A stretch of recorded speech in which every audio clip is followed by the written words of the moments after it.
SRH से खत्म हुआ इन 5 बोझ बने दिग्गजों का आईपीएल करियर। इन 5 निकम्मों पर एसआरएच फूल कर भी नहीं लगाएगी बड़ा दाव। या सनराइजर हैदराबाद जब इनकी प्लेइंग 11 आईपीएल 2025 के पहले बनी थी तो भाई साहब पसीने छूट रहे थे।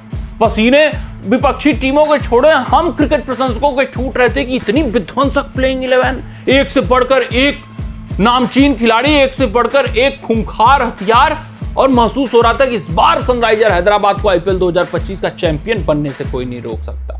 और आपको बताते चले कि हैदराबाद शायद तीसरी टीम बन चुकी है भाई साहब जो आईपीएल 2025 के प्लेऑफ के रेस से बाहर हो चुकी है। सीएसके, राजस्थान ऑफिशियल तौर पे बाहर हो चुके हैं, ये एक तरीके से बाहर हो चुके हैं, सिर्फ और सिर्फ मैं कहूंगा कि ifs and but mathematical calculation alive है, प्रैक्टिकल तौर पे बाहर है। तो आखिरकार इस हसर का कारण क्या है? जो टीम ऑन द पेपर इतनी मजबूत दिख रही थी, इतनी भयावह प्रदर्शन कैसे दे पाई है, उसकी हम चर्चा करेंगे, उसका एनालिसिस करेंगे। उन 5 बोझ बने खिलाड़ियों को बताएंगे, हम उनका प्रदर्शन दिखाएंगे और अब समझाएंगे कि इनका आईपीएल करियर हैदराबाद के लिए क्यों खत्म हो चुका है। अब हैदराबाद मिनी ऑक्शन पर इनका विकल्प खोजने का प्रयास करेंगे। सबसे पहले ईशान किशन, प्रणाम करिए गुरुदेव को। पहला मुकाबला जब ये खेले भाई साहब, शतक ठोक डाला।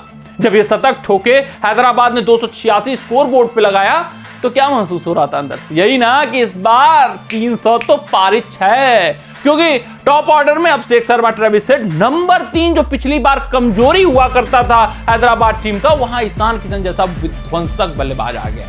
लेकिन ये किसी को नहीं पता था कि वो तो तुक्का था। एक मुकाबला लह गया। उसके बाद ये देखिए हस्र, देखिए एक मुकाबले में शतक है जनाब का, उसके बाद 10 मुकाबले, औसत मात्र 24.5 का, रन पे गौर करिए, एक मुकाबले में शतक, फिर 196 रन, हाईएस्ट स्कोर 106, मतलब बाकी 9 मुकाबलों में 90, 10 का औसत से बल्लेबाजी किया, उसमें 20 सीएसके के खिलाफ 44 या 45 बनाए हुए हैं। तो 2 मुकाबलों का प्रदर्शन है, बाकी में तो दहाई का आंकड़ा पार करना इनका मुश्किल हुआ है। संघर्ष वाली जो बल्लेबाजी होती है भाई साहब, कि मतलब जीना मुश्किल हो जाए मैदान पर आने के बाद, वो ईशान किशन का हाल है। पसीना छूटता है इनकी बल्लेबाजी करने में, साफ तौर पे दिखता है। अगर मुझे पिछला मुकाबला याद है गुजरात टाइटंस के खिलाफ, तो बल्लेबाजों वाली पिच पे 17 गेंद पर 13 रन पूरी तरीके से लुटिया ईशान किशन ने हैदराबाद की डुबाई थी।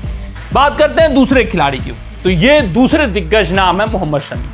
यार मोहम्मद शमी को लेने के लिए टी नटराजन को रिलीज किया गया, मोहम्मद शमी को लेने के लिए भुवी को रिलीज किया गया, और मोहम्मद शमी को एक ढो रहे हैं गुजरात टाइटंस। ये कितनी चतुर चालाक टीम है। आशीष नेहरा दूरदृष्टि वाले आदमी है, ये तय है भाई साहब। वो समझ गए थे कि वो लय मोहम्मद शमी संस्करण में नहीं पा पाएंगे जो पिछले संस्करण में था, क्योंकि इंजरी के बाद एक कमबैक कर पाना किसी गेंदबाज का बहुत मुश्किल होता है। तो उन्होंने मोहम्मद शमी को रिलीज किया, दाव भी नहीं चला, और मोहम्मद शमी का प्रदर्शन देखिए। हैदराबाद बहुत खुश हुई थी शमी को लेकर कि भाई साहब एक बहुत बेहतरीन तेज गेंदबाज को ले लिया है। अभी हाल फिलहाल तो वर्ल्ड कप में जबरदस्त प्रदर्शन आया था 2023 में, तो मोहम्मद शमी तो भारतीय पिचों पर जोरदार प्रदर्शन करेंगे, लेकिन लुटिया डुबाया है। मोहम्मद शमी ने बहुत बेकार गेंदबाजी की है। इवन 10% भी मोहम्मद शमी का जो रौद्र रूप हमें देखने को मिलता है वो नहीं दिखे आईपीएल 2025 में, और हार का कारण रहा है हैदराबाद के मोहम्मद शमी की इतनी लचर गेंदबाजी।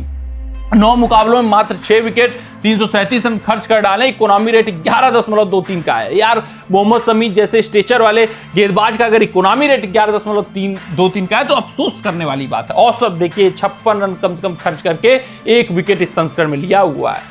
अगर हम बात करें तीसरे खिलाड़ी की, तो हर्षल पटेल। यार ये क्या कुछ सोचकर अपने बॉलिंग यूनिट को चेंज किए, ये सोच और समझ से परे। इनकी एक वेल सेटल्ड बॉलिंग यूनिट थी, वहां छेड़खानी की जरूरत नहीं थी, सिर्फ और सिर्फ स्पिनरों को ऐड करना था, लेकिन नए बॉलिंग यूनिट के साथ उतरे और हर्षल पटेल भी दगा दे गए। 9 मुकाबलों में 13 विकेट, तो ये जो 13 विकेट है, एक में 4 या 5 विकेट आया हुआ है, फिर बाकी में 1-2 विकेट किसी में आ गया होगा, बाकी निरंतरता नहीं रही है इनके प्रदर्शन में। फिर एवरेज देखिएगा 21.92 का जरूर है, लेकिन इकोनॉमी रेट पे गौर करिएगा 9.5 का है। अगर आप 9.5 के इकोनॉमी रेट से फिट रहे हैं भाई साहब, तो फिर बहुत बुरी स्थिति है। एक भी ऐसा गेंदबाज आप में नहीं है जो इकोनॉमी रेट पे कंट्रोल लगा पाए, ना मोहम्मद शमी, ना हर्षल पटेल, ना पैट कमिंस। तो फिर गेंदबाजी यूनिट का प्रदर्शन है क्या, ये आप बताओ। तो यहीं पर कमी और खामी दिख रही है। फिर वहीं अगर हम बात करें चौथे खिलाड़ी की, तो नीतीश कुमार रेड्डी हैं। यार बहुत बुरी तरीके से लेट डाउन किया है। इनको निकालना मुश्किल रहेगा क्योंकि ये भारतीय युवा प्रतिभा है। एक संस्करण नहीं चले तो इतनी जल्दी हाथ नहीं धोया जाएगा। अभी मेगा ऑक्शन तो है नहीं, हाल फिलहाल नजदीक की कुछ बेहतर विकल्प इनको मिल जाए, मिनी ही ऑक्शन आएगा तो कोई टीमें बहुत बड़े खिलाड़ी को छोड़ने वाली नहीं है, तो नीतीश कुमार रेड्डी स्थान रिटेन कर लेंगे। लेकिन लेट डाउन किया है। अगर हैदराबाद का इतना बुरा और भयावह प्रदर्शन आया है तो इस खिलाड़ी का योगदान रहा है। आप देख सकते हो 10 मुकाबलों में 24.71 का मात्र औसत है, 173 रन और 120 का बहुत सा साधारण स्ट्राइक रेट। पांचवें खिलाड़ी जयदेव उनादकट हैं, इनकी भी गेंदबाजी कुछ खास नहीं रही है, कुछ ही मुकाबलों में मौका मिला है, लेकिन भाई साहब इनको भी रिलीज करके नई पेस यूनिट पूरी बनाई जाएगी, युवाओं को भरा जाएगा, भारतीय नामों को भरा जाएगा। उसमें शायद हर्षल पटेल अपना जगह बना ले, लेकिन और बाकी टीम खिलाड़ियों का जगह बना पाना मुश्किल नजर आ रहा है। कमेंट सेक्शन में कमेंट करके बताइएगा इनमें से कौन से खिलाड़ी तय हैं जो आईपीएल 2025 के बाद हैदराबाद में खेलते हुए नहीं दिखने वाले हैं। उनको छोड़कर मिनी ऑक्शन में नए खिलाड़ियों पर दाव चला जाएगा। अपना राय हमें जरूर साझा करिएगा। मैंने अपना राय यहाँ पर साझा कर दिया। मिलते हैं आपसे अगले रिपोर्ट में। तब तक अपना ध्यान दें, सुरक्षित रहें, स्वस्थ रहें, मस्त रहें। जय हिंद, जय भारत।